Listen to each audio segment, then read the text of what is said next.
My name's Noelle Sisk, and I work for FACT Oregon, and I'm a program coordinator for the Family Network and for the Parent Training Information Center. Tell me about parent-to-parent support.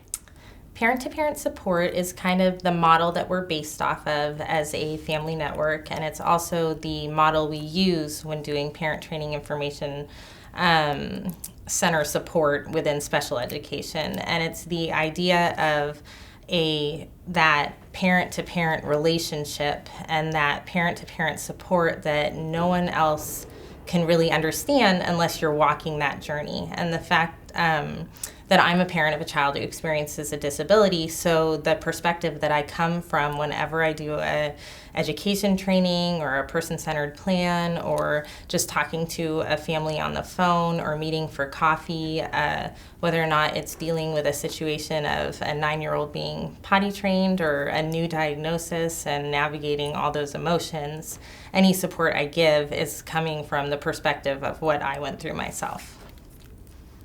And if a parent wants to get involved in this, what should they do? Well, we are available for by phone, email. We're on Facebook. So if you contact our family network, we are happy to work with you. And if you are looking for resources that are in your area and not necessarily if you're not close to the Portland metro area, then we can connect you with resources there and other families there, because that parent-to-parent support is just so different than anything else you experience when you're dealing with school or dealing with the hospital or dealing with other professionals and therapists. They are all wonderful and they are all supportive, but it's so much more empowering when you can chat with another parent who's in the same boat as you are and get to the point of empowerment rather than the necessity of a system in order to feel like you're surviving.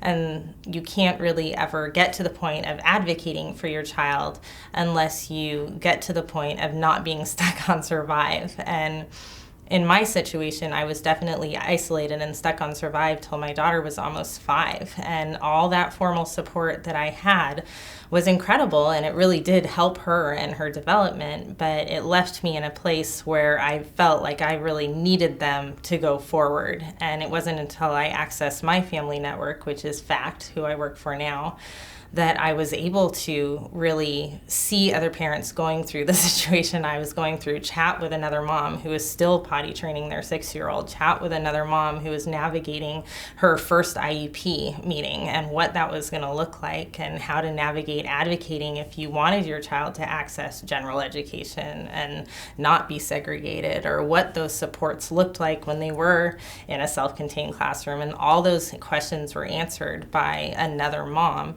that was going through the same situation I was. And that was definitely where I started to learn to advocate for my own daughter and my own family and have that vision for her future, which is just such a healthier place to be than stuck on survive. And we all, as parents of children who experience disability, get to that place, but it was really another parent reaching back and helping me forward that made the most impact for myself.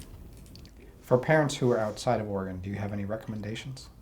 Outside of Oregon for that sort of support? I think that I really don't know the information on other family networks that are funded within other states, because I think that we may be a bit of a trailblazer as far as that goes.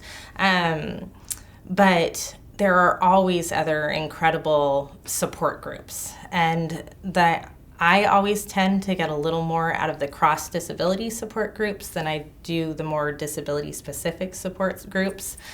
But I would just reach out to, usually the more formal supports in your area, DD services, different hospitals, different therapy places, and then, of course, online, you can get in touch with those sorts of supports. And then most states have a parent training information center, and that would be your educational support.